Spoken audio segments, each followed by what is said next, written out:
झांसी के मोट इलाके से एक दिल को दहला देने वाली खबर सामने आई है, जहां खेत में मेहनत कर रहे एक युवक की जान लापरवाही की भेंट चढ़ गई। हाई टेंशन लाइन की करंट से एक परिवार का इकलौता सहारा छिन गया। सवाल यह है कि आखिर कब तक किसानों की जिंदगी करंट से झुलसती रहेगी और सिस्टम तमाशा देखता रहेगा। ये तस्वीरें झांसी के मोट कोतवाली क्षेत्र की, जहां 18 साल का राहुल खेत में सिंचाई कर रहा था, लेकिन किसे पता था कि ये सिंचाई उसकी जिंदगी की आखिरी सिंचाई साबित हो।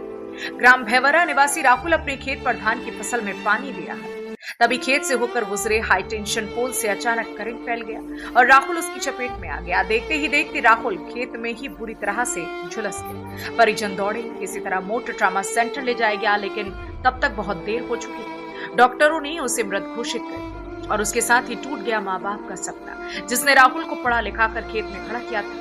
राहुल अपने घर का इकलौता बेटा था, गांव की उम्मीद था, लेकिन एक लापरवाह हाई टेंशन लाइन ने उसकी जान ली। सवाल उठता है, क्या ये मौत महज हादसा थी या सरकारी लापरवाही का नतीजा? घटना की जानकारी मिलते ही मोट के उपजिलाधिकारी अवनीश तिवारी ट्रामा सेंटर पहुंचे, परिजनों को दिलासा दिया और कृषक दुर्घटना योजना से मदद का आश्वासन दिया। लेकिन यह दिलासा अब किसी काम का नहीं, क्योंकि राहुल अब इस दुनिया में नहीं रहा और एक बार फिर खेत में मेहनत करता एक बेटा सिस्टम की चूक का शिकार बन गया। सवाल यही है कि आखिर खेत में करंट क्यों दौड़ रहा था? क्यों नहीं थी बिजली विभाग की निगरानी? क्यों लटके हैं हाई टेंशन पोल ऐसे हालात में जहां किसान रोज मेहनत करता है? क्या राहुल की मौत का जवाब देगा कोई, या फिर ये मामला भी कागजों में दफन होकर रह जाएगा? हमारा नाम संजय है, घावरा घाट। क्या हो गया? मेरे भतीजे को करंट लग गया। क्या नाम? राहुल कैसे?